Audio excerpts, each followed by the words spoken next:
एक लड़की साथियों बेंगलोर से बीटेक करके आगरा पहुंचती है। बीटेक की पढ़ाई उनकी पूरी हो चुकी है।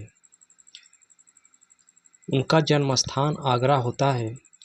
पढ़ाई पूरी होने के बाद जब अपने जन्म ज़िले में पहुंचती हैं, उनको ढेर सारी इच्छाएं होती हैं अपने सहेलियों के साथ घूमने की। साथियों बड़े कारोबारी की बेटी हैं, अपने सहेलियों को फ़ोन करती हैं, उनके साथ फरारी गाड़ी से निकल जाती हैं। साथियों लड़की का नाम ज्योति था। मित्रों ज्योति को ड्राइविंग का बहुत शौक़ होता है। पिता बहुत बड़े व्यापारी थे, तो गाड़ियाँ महंगी महंगी उनके पास थी। साथियों जब वो अपने सहेलियों के साथ शहर घूमने निकलती हैं, तो एक पेट्रोल पंप पर पेट्रोल भराने के लिए जाती हैं। नाजुल पर खड़ा व्यक्ति जैसे ही वहाँ पहुँचती है, कहती है मैं कितने का डालूं। अचानक से ज्योति के उस वहाँ पेट्रोल भरने वाले लड़के पर नज़र पड़ती है। उसको देखती हैं, कहती हैं 5,000 का डाल दो। वह लड़का पेट्रोल डालता है। साथियों इसके बाद पेट्रोल डालने के बाद खड़ा हो जाता है। ज्योति उसको पैसे देकर पुनः अपने सहेलियों के साथ शहर की ओर निकल जाती हैं। उस पेट्रोल पंप के बाद जो घूमने की इच्छा थी ज्योति की, उस इच्छा में थोड़ा सा परिवर्तन हो जाता है। जो आव भाव खुशियाँ थी, उनको खुशियाँ थोड़ी सी उड़ने लगती हैं। कुछ दूर जाती हैं और निकली तो काफ़ी मौज मस्ती करनी थी, लेकिन उनका मन नहीं लगता। साथी सहेलियों से कहती हैं कि मेरा मन नहीं है, चलो हम लोग वापस चलते हैं। पुनः आके उसी पेट्रोल पंप पर रुकती हैं।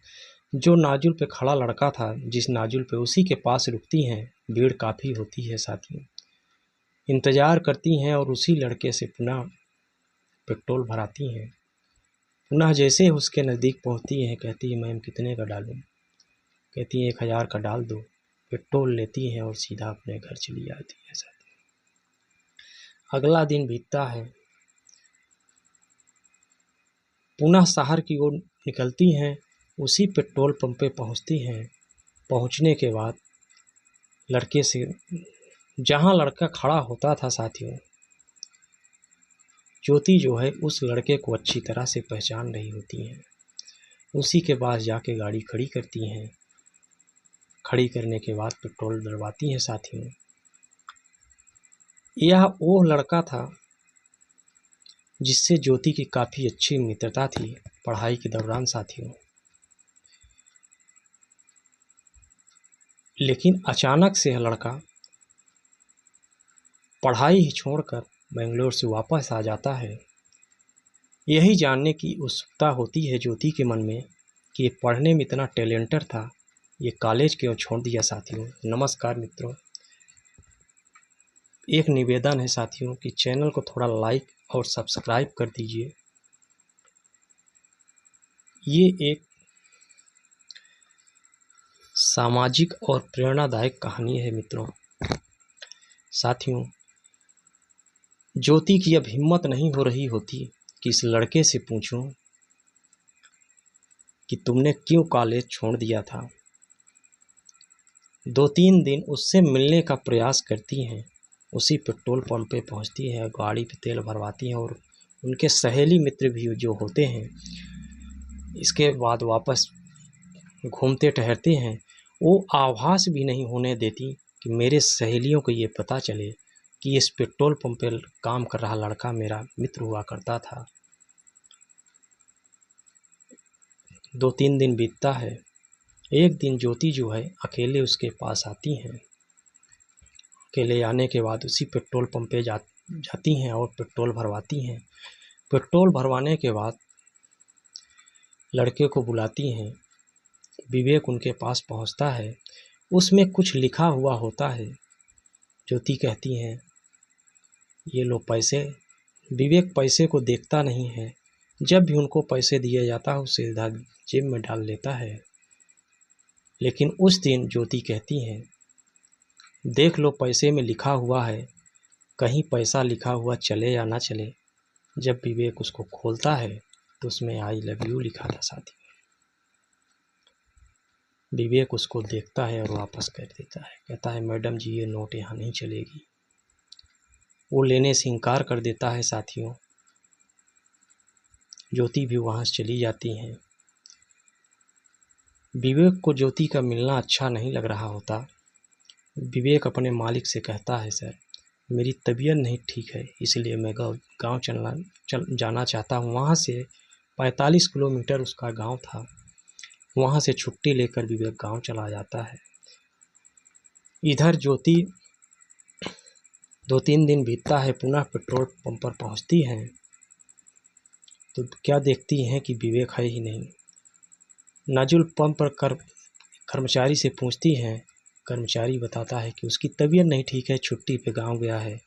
उस कर्मचारी से ज्योति उसका पता लेती है साथियों।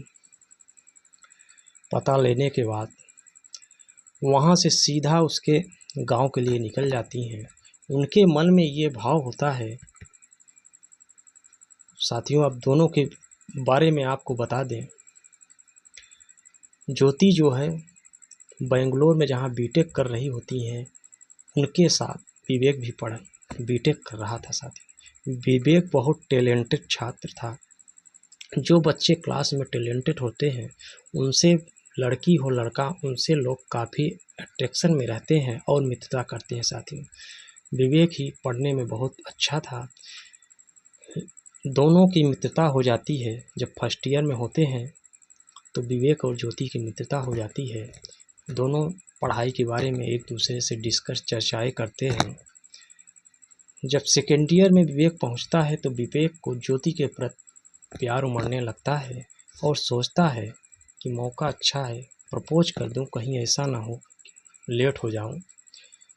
इसी उसमें एक दिन वो ज्योति से कहता है ज्योति मैं तुमसे अकेले मिलना चाहता हूँ। एक गार्डन में उसको बुलाते हैं। ज्योति वहाँ जाती है, दोनों मिलते हैं। ज्योति तो एक मित्र भाव से जाती है क्योंकि इनका ऐसा आपस में मिलना जुलना रहन सहन था। उसको कोई अंदेशा नहीं था कि विवेक आज क्या करने वाला है। जब वहाँ गार्डन में पहुँचते हैं, विवेक गुलाब का फूल लिए होता, एक घुटने के बल बैठकर प्रपोज कर देता है साथियों। जैसे ही प्रपोज करता है, आई लव यू कहता है, ज्योति फूल तो ले लेती है लेकिन ऐसा उसको चाटा मारती है कि वह चाटा से झन्ना सा जाता है और उसको कुछ शुद्ध नहीं रहता साथियों, और ज्योति वहाँ से चली जाती है। विवेक वहीं बैठ जाता है कुछ देर के लिए, उसको कुछ समझ में नहीं आता। जाने के बाद 2-3 दिन कॉलेज जाता है, खोया खोया से रहता है साथियों। ये घटना तो अकेले में हुई थी लेकिन उसको काफ़ी गिल्टी क्लास में फील होती है। वो किसी से बोलता चालता नहीं है, क्लास लेकर अपने कमरे सीधा चला जाता है साथियों। अचानक से 4-6 दिन बाद वह क्लास से ही गायब हो जाता है। ज्योति क्या देखती है कि विवेक तो अब क्लास ही नहीं आ रहा है। ज्योति को अपने गलती का एहसास होता है कि मैंने उसको मारा ना होता, समझा ही दिया होता, वो मेरा अच्छा मित्र था। पता नहीं क्यों मेरे मारने के कारण तो क्लास नहीं छोड़ दिया। अब जब ज्योति उसको विवेक को यहाँ पेट्रोल पंप पर देखती है तो पूछने की हिम्मत नहीं होती, लेकिन बार बार वो इसी कारण से जाती है वहाँ कि शायद कुछ जानकारी मिल जाए कि विवेक ने क्लास क्यों छोड़ दिया। इतना टैलेंटेड लड़का आज पेट्रोल पंप पे पढ़ाई करता है, जो इतना पढ़ने में टैलेंटेड था पेट्रोल पंप पे काम कर रहा है। उसकी स्थिति देखकर उसके प्रति प्यार उमड़ जाता है ज्योति का साथियों। ज्योति उसके गांव जाती है। मोहल्ला काफ़ी बड़ा होता है जो विवेक का गांव था। गांव में बड़ी बड़ी गाड़ियां उस गली में जिसमें रहा करता था वहां पहुंचने में दिक्कत थी साथियों। ज्योति गांव में पहुंचती हैं, उस लोगों से पूछती हैं विवेक के बारे में। विवेक के पिताजी काफ़ी सज्जन पुरुष थे, काफ़ी उस गांव के नामी आदमी थे। प्रॉपर्टी तो ज़्यादा उनके नहीं थी, लेकिन निस्वार्थ भाव से समाज में लोगों की सेवा करने वाले थे। काफ़ी उनका नाम था। जब विवेक के बारे में पूछा जाता है, विवेक को भी लोग के गांव में काफ़ी पहचानते थे। ज्योति अपनी गाड़ी खड़ी करती हैं, लोग बताते हैं कि मैडम जी ऐसे चले जाइए। कुछ लोग पहुंचाने भी वहां तक जाते हैं। ज्योति किसी तरह विवेक के घर पहुंचती है। साथ ही दरवाज़ा खटखटाती है। विवेक जो है अंदर था, गेट खोलता है तो क्या दिखता है कि ज्योति सामने खड़ी है। ज्योति को अंदर बुलाया जाता है। ज्योति कहती है, जनाब आप ड्यूटी से क्यों चले आए? ऐसी आपकी बुखार है? क्योंकि विवेक चटक सा था, ऐसा नहीं लग रहा था कि यह बीमारी की हालत में है। तो विवेक भी थोड़ा सा कहता है कि मैडम इसीलिए आई हैं, मेरा बीमारी में मुझे देखने आई हैं कि मैं किस हालत में हूँ। इसके बाद उनको कुर्सियाँ दी जाती हैं। विवेक भी कुर्सी बैठता है। साथ ही ज्योति कहती है, विवेक मुझे वहाँ बताया गया कि तुम्हारी तबीयत खराब है, इसीलिए मैं आई हूँ। मेरे मन में कुछ प्रश्न है, उसी के जिज्ञासा बस मैं तुम्हारे पास आज आई हूँ कि जो इतना टैलेंटेड लड़का था, कौन सी ऐसी स्थिति आ गई कि वो एक पेट्रोल पंप पे काम कर रहा है। साथियों, विवेक कहता है, तुम घर तक आई हो तो तुमको जानकारी तो मैं सभी दूंगा, पहले बैठो, तुम काफ़ी दूर से आई हो। पानी ला के देता है। ज्योति पानी पीती है। इसके बाद विवेक बताता है, ज्योति पहले ही माफ़ी मांग लेती हैं। कहती हैं, विवेक तुम्हें अब भी वो याद है? हमने सोचा तुम भूल गए होगे, लेकिन कहीं मेरी उस मार के कारण तो तुमने काले नहीं छोड़ दिया। तब विवेक अपनी परिस्थितियों को बयां करता है कि उसी दौरान जब मैं पढ़ाई कर रहा था, मेरे पिताजी को हार्ट का दौरा पड़ा। मुझे घर आना पड़ा। पिताजी की मैंने बाईपास सर्जरी कराई। उसमें मेरे पास रुपए भी ज़्यादा नहीं थे। जो खेती बाड़ी की ज़मीनें थी उसको मुझे गिरवी रखने पड़ा।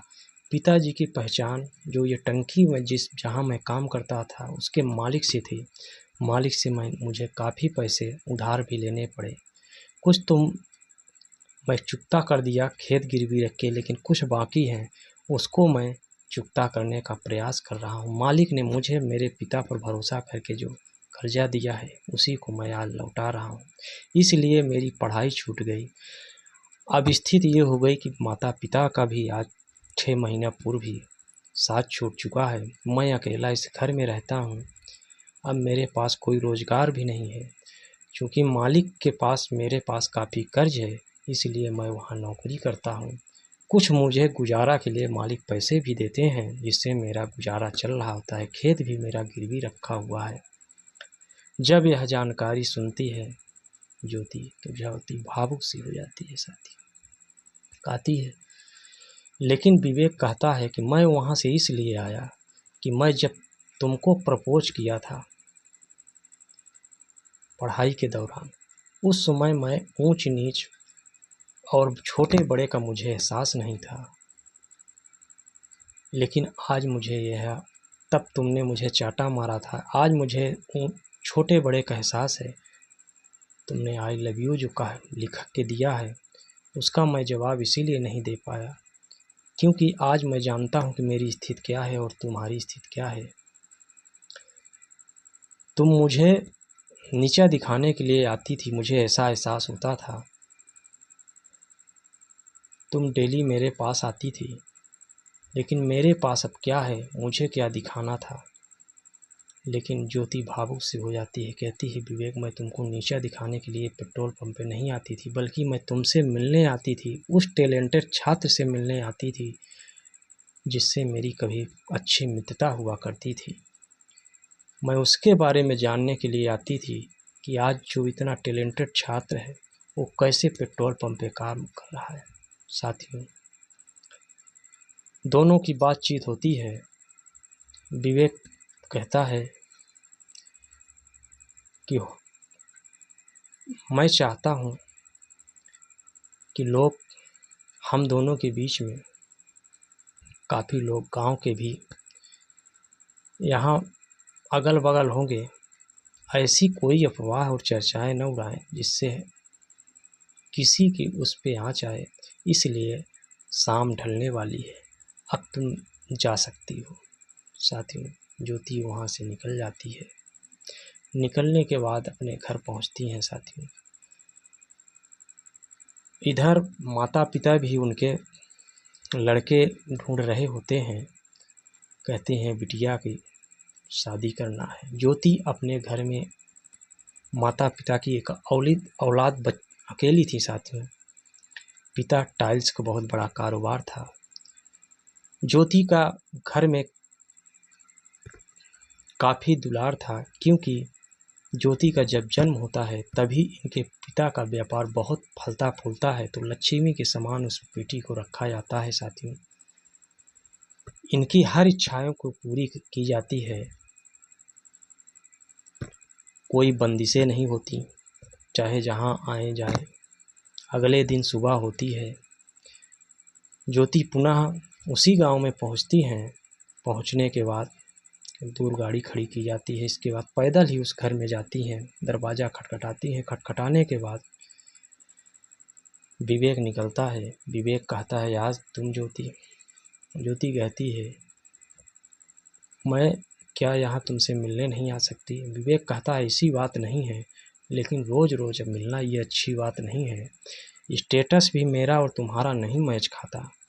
ज्योति कहती है, बैठो, आज मैं तुम्हारे लिए खाना बनाऊंगी। साथियों, ज्योति खाना बनाती है, दोनों साथ में खाते हैं।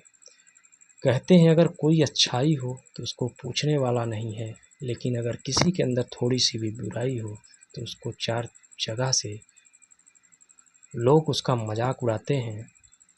ज्योति को जब विवेक से मिलने जाती है तो लोगों के बारे में ये चर्चा हो जाती है कि हमारा विवेक जो है, परिवार के लोग होते हैं कि आपस में चर्चा करते हैं कि इसकी कहीं गलत संगत में तो नहीं पड़ गया है। इससे लड़कियां बड़ी बड़ी गाड़ियों से मिलने आती हैं। साथियों, यह चर्चाएं आपस में गांव वाले करते हैं। उधर ज्योति खाना पीना बनाती हैं और खाना पीना बनाने के बाद दोनों साथ खाते हैं। शाम का वक्त होने को आता है। ज्योति सीधा अपनी गाड़ी से अपने घर की ओर चली जाती हैं। इधर ज्योति के घर में उनके माता पिता कहीं लड़के देखे होते हैं साथियों।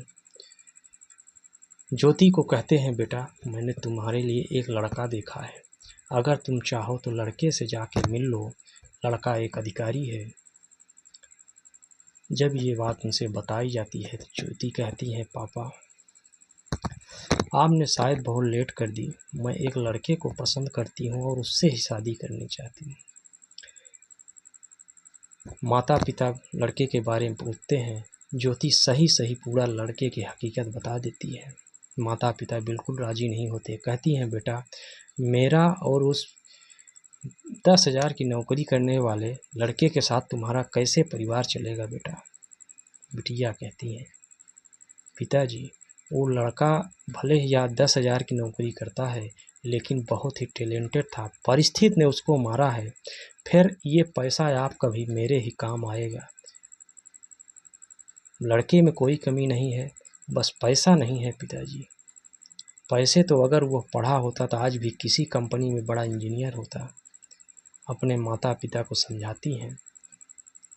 अब पिताजी करते तो क्या करते, माता पिता की दुलारी बेटी थी साथियों। पिताजी भी बेटी की बात मान लेते हैं। अगला दिन खुशी खुशी अपने विवेक के पास जाती हैं और कहती हैं, पिताजी मैं अगले दिन विवेक को आपसे मिलवाने आऊँगी। जैसे ही उस गांव में पहुंचती हैं साथियों, तो क्या देखती हैं, विवेक के घर जाती हैं। विवेक बैठा हुआ था। गेट खोलता है। विवेक कहता है कि ज्योति ये हमारा तुम्हारा मिलना ये अच्छा नहीं है। विवेक कहती है कि ज्योति कहती है, जिसको जीवन साथी मान लिया उससे मिलना क्या। इधर गांव वाले आपस में चर्चा करने लगते हैं कि बड़ी बड़ी गाड़ियां विवेक के घर लड़की मिलने आती है। विवेक बहुत ही बुरी संगत में पड़ गया है। आपस में चर्चा करते हैं कहते हैं हम लोगों का ये फ़र्ज़ है कि उसको सुधारा जाए। वो लगता है गलत संगत में है। साथियों, गांव के 8-10 लोग मिलकर विवेक के घर पहुंचते हैं। अचानक से इतने लोगों को देखकर ज्योति चौंक सी जाती हैं। लेकिन जब ये लोग अंदर पहुंचते हैं, कहते हैं, विवेक बेटा, ये लड़की कौन है बताओ? ये बड़ी बड़ी गाड़ियों से तुमसे मिलने कौन आया जाया करती है? कहीं तुम गलत संगत में पड़ गए हो, हमें ऐसा मालूम होता है। विवेक कहता है, नहीं, ये मेरी परिचित की लड़की है। गांव वाले कहते हैं, नहीं। कई ऐसे शब्द निकाले जाते हैं जो ज्योति को बिल्कुल अच्छा नहीं लगता है। ज्योति कह देती है, ये मेरे पति हैं। हमारी इनकी शादी बहुत पूर्व हम लोग पढ़ाई कर रहे होते हैं तभी हो गई थी।